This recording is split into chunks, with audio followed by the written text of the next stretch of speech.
Imagine for a moment the cries of a child in Palestine, the pain of a mother who has lost everything, and the heartache of a people who have endured for decades. We watch, we feel, but then what? Have we done enough? Today, we ask a painful question: why isn't Allah helping Palestine? But the real question we must confront is, what are we doing to deserve Allah's help? The truth is, the suffering of Palestine is not just their test, it is ours too. This speech is not just a call to action, but a wake-up call for us all.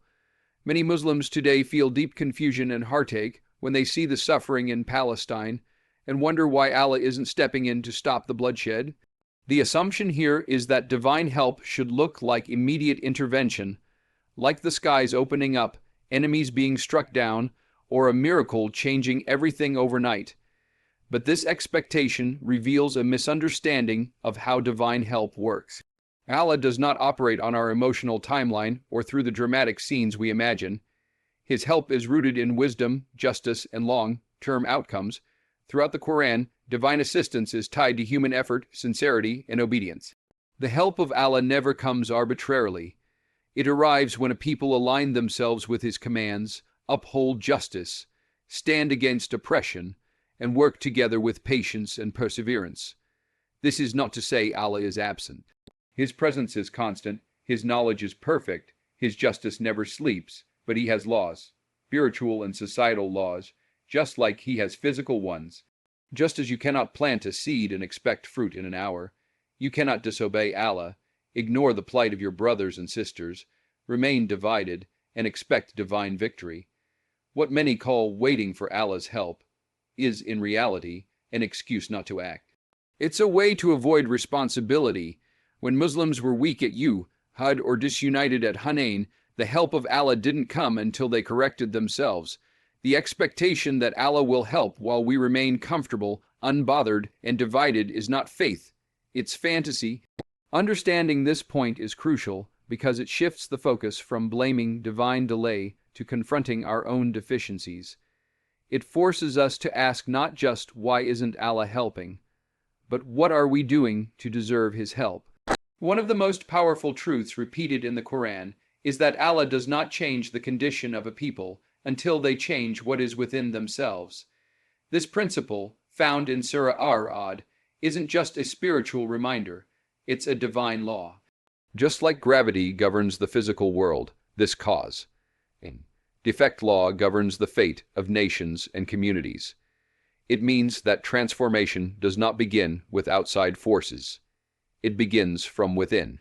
If people live in corruption, division, injustice, and moral decay, then no amount of dar or outward displays of religion will change their situation unless they take real steps to fix what is wrong inside their own hearts, families, and societies. The verse is clear. The first move must come from us. This concept explains much of what we see in the Muslim world today. Many call for divine help while tolerating injustice in their own lands.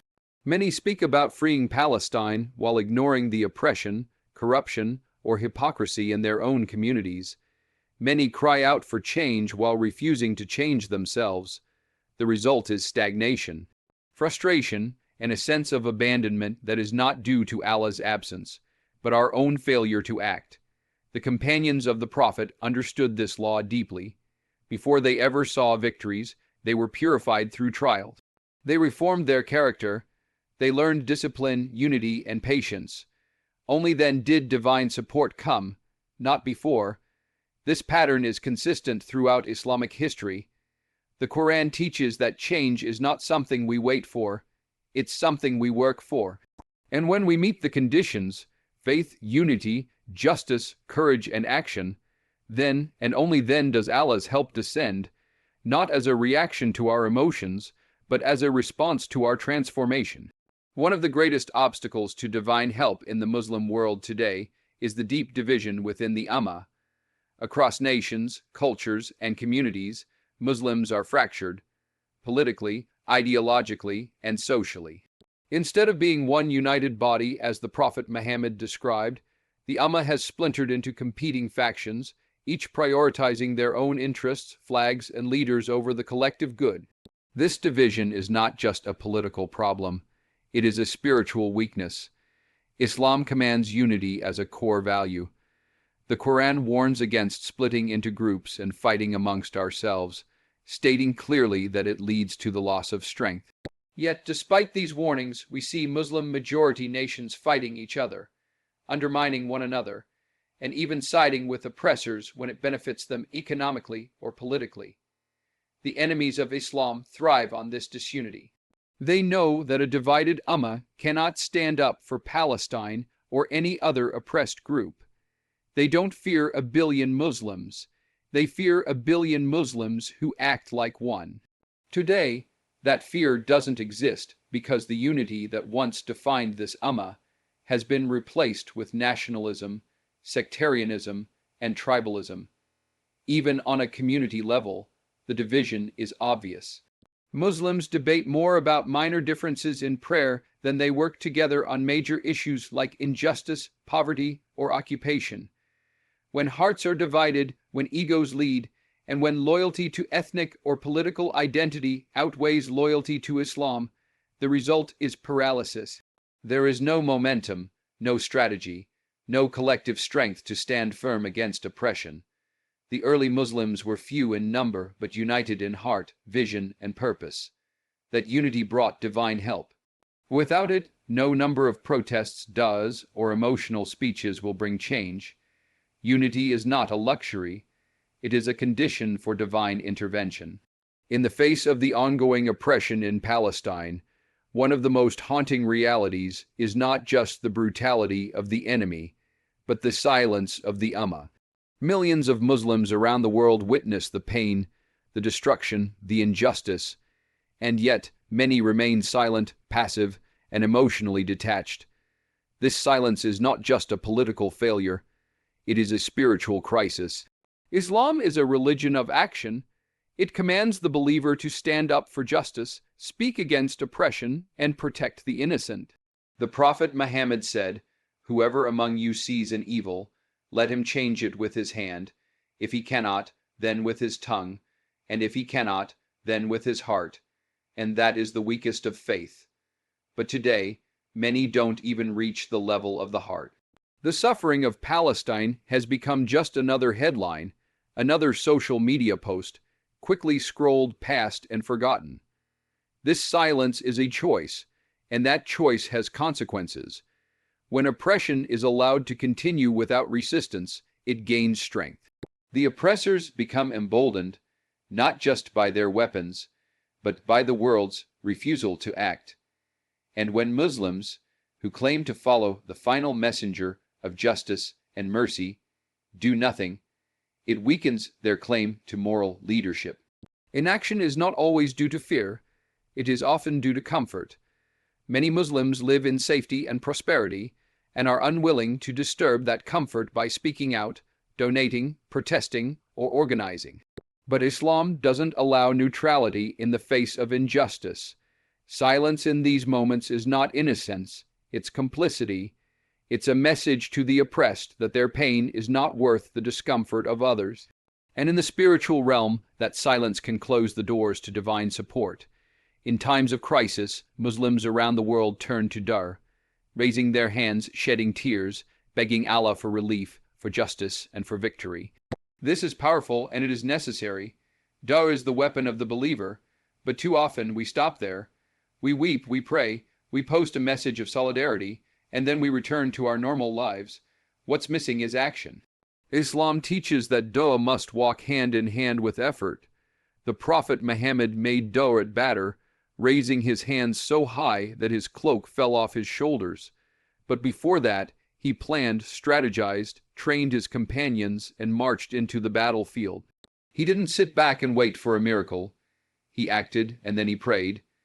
This is the prophetic formula: effort first, dua alongside. Many Muslims today have flipped this formula. They pray as if that alone is enough, hoping for change while avoiding sacrifice. But dua without action is like planting seeds and refusing to water them. It shows a misunderstanding of how Allah's help works. Allah wants to see movement. He wants to see the believer struggle in his cause, spend from what they love, speak when it's dangerous, and act when it's hard. Only then does divine help come, not because Allah needs our action, but because he honors effort and sincerity. The companions of the Prophet knew this well. They didn't just pray for victory, they fought for it, sacrificed for it, built it. They didn't wait for someone else to rise. They became the ones who rose. Dua is a lifeline, but it was never meant to replace action. When we make dua for Palestine or any oppressed people, we must ask ourselves, what am I doing to be part of? When we see the relentless suffering of the Palestinian people, it's easy to view them as the only ones going through a test.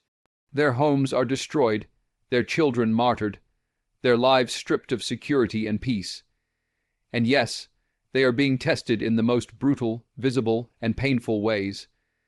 But what many Muslims fail to recognize is that we, the onlookers, are also being tested just in a different way. Their test is one of endurance, patience, and resilience under oppression. Our test is one of conscience, responsibility, and response in the face of injustice. While they face bombs, we face choices. While they face death, we face distraction. While they are tested with pain, we are tested with comfort. And comfort can be just as dangerous when it leads to apathy. The test we face is quieter, but no less serious. It asks, will we allow our hearts to be numbed by repetition? Will we scroll past the images, say Subhanallah, and then carry on with our day? Will we stand up when it's inconvenient, speak up when it's risky, or give when it hurts? Or will we fail our test while convincing ourselves that only they are being tested? The day of judgment will not just ask what we felt, it will ask what we did. Did we share their pain or just witness it? Did we support their cause or just repost it? Allah is watching both the oppressed and the comfortable. The blood in Gaza speaks of their trial, but our silence speaks of ours. We often think the battlefield is only in Palestine. But it is also in our homes, in our decisions, in our ability to care beyond hashtags. Their trial is survival. Ours is whether we'll truly stand with them or merely say that we do. When we ask why Palestine continues to suffer, we must step back and look at the broader pattern in Islamic history. This is not the first time Muslims have faced brutal oppression. This is not the first time Allah's help has felt delayed. In fact, every period of Muslim weakness and humiliation shares a common thread: internal decay before external defeat. Take the fall of Muslim Spain, Al-Andalus. It was a land of knowledge, culture, and power. But when the Muslims there became divided by tribalism, greed, and infighting, they lost Allah's protection. The Christian forces didn't defeat them overnight. It was a slow collapse caused by internal betrayal and spiritual decline. Similarly, during the Mongol invasions, entire cities of Muslims were wiped out, not just because the enemy was strong, but because the Ummah was corrupt, distracted, and far from the teachings of Islam. These weren't random moments of loss, they were warnings. They were divine responses to an Ummah that had abandoned its responsibility. Allah doesn't abandon people who are faithful, just, and united. But when we break his commands, when we ignore the cries of the oppressed, when we chase wealth, power, and status over righteousness, he allows us to taste the consequences of our own actions. What we see in Palestine is not disconnected from this historical pattern. It's not a sign that Allah has turned away. It's a reflection of where the Ummah stands, disunited, distracted, often complicit in injustice. The painful truth is that divine help is delayed not because Allah is unjust, but because we are repeating the mistakes of those who came before us. Until we break the cycle, until we truly reform ourselves, unify, and act with integrity, the same history will continue to repeat, and the same cries will echo across the world. One of the most uncomfortable truths we must face is the presence of deep hypocrisy within the Muslim world, especially among those in power. Many majority nations claim to support the Palestinian cause, speak grand words of solidarity, and attend global conferences calling for justice. But behind closed doors, deals are made, alliances are formed, and silence is bought with wealth, influence, and political gain. This hypocrisy is not hidden from Allah. When leaders shake hands with oppressors for the sake of oil, trade, or protection, while their people chant for justice, that contradiction weakens the moral fabric of the Ummah. It sends a message to the world that our values are negotiable, that our sacred causes can be paused for profit. And it sends a message to the oppressed that even their own brothers have turned their backs. But the problem isn't only with leaders. It exists among ordinary Muslims as well. Many of us speak about Palestine, make dua, attend a protest or two, but continue supporting systems and lifestyles that empower the very forces harming our brothers and sisters. We wear brands that fund oppression, we stay silent at work or school to avoid controversy, and we choose comfort over courage. This kind of double life, saying one thing and doing another, is a form of hypocrisy that eats away at sincerity and blocks divine support.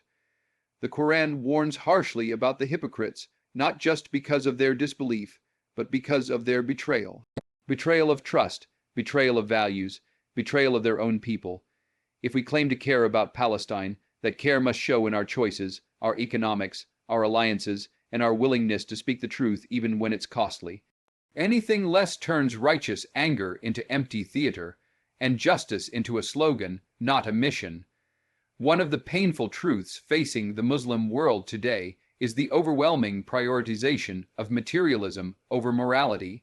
In many societies, the pursuit of wealth, status, and comfort has eclipsed the core Islamic principles of justice, brotherhood, and sacrifice. This shift in focus has not only led to spiritual decay, but also to a weakening of our collective ability to act in defense of the oppressed, including the people of Palestine. Modern Muslim communities often find themselves in a constant race for material success, influenced by consumer culture, social media, and the glorification of wealth.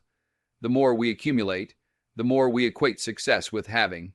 Our time, energy, and resources are dedicated to achieving personal comfort, often at the cost of collective responsibility. The result is a detachment from the struggles of others. We see the suffering of Palestine, but our first instinct is not to act, to donate, or to sacrifice. Instead, we ask, how will this affect my own comfort? This obsession with material wealth leads to a culture of individualism, where personal success becomes the ultimate goal. The larger collective struggles, like the plight of Palestinians or the fate of the Ummah, often fade into the background, eclipsed by our desire to maintain a certain lifestyle. We forget the words of the Prophet Muhammad, who said that the true believer is not the one who seeks to amass wealth, but the one who is generous, selfless, and willing to sacrifice for others. This materialistic mindset makes it harder for us to empathize with the oppressed, as it teaches us to measure success in terms of possessions, not in terms of actions that uphold justice. As long as we prioritize our own comfort over moral responsibility, true change will remain elusive, both for Palestine and for the Muslim Ummah at large. One of the most profound yet often misunderstood truths in Islam is that Allah's help is real, but it is conditional. The Quran promises victory and aid to the believers, but this promise is not unconditional. Allah's assistance is tied to the actions and character of the people seeking it. Too often, we fall into the trap of believing that Allah's help is something that will simply come without any effort or change on our part. However, this understanding overlooks the deep connection between faith, responsibility, and divine intervention. Throughout the Quran, we see that Allah grants support to those who meet certain conditions. In Surah Al-Anfal 8:10, Allah says, "It was not you who killed them, but it was Allah who killed them." Yet before that victory came, the believers were tested, both physically and spiritually. They had to display courage, unity, patience, and trust in Allah's promise. Victory did not come as a passive gift. It came after the believers had proven their faith through their actions. When Allah speaks about victory and aid, He is referring to a victory that is earned, not handed out indiscriminately. He promises to help those who uphold justice, who fight oppression, and who strive to maintain their faith even when it is difficult. The condition for divine aid is not just in words, but in deeds. The Ummah must work, sacrifice, and come together in a way that aligns with Allah's guidance before His support can manifest. This is not to say that Allah is absent or that He has forgotten His people. Rather, it's a reminder that Allah's help is a response to the actions of His servants. We cannot expect His mercy and victory if we are divided, complacent, or unwilling to sacrifice for the sake of justice. If we truly want to see Allah's help, we must first meet the conditions that invite it: faith, unity, justice, and sincere action. The suffering of Palestine is not just a tragedy for its people, but a reflection of the state of the entire Ummah. We must understand that Allah's help is not automatic. It is earned through our faith, unity, and actions. Silence, inaction, and hypocrisy only delay the aid we seek. We must stand together, prioritize justice over comfort, and work to rebuild the strength and integrity of the Ummah. May Allah guide us all to rise with sincerity and courage in the face of oppression. Good luck on this journey, and thank you for your commitment to truth and justice. Keep striving for change.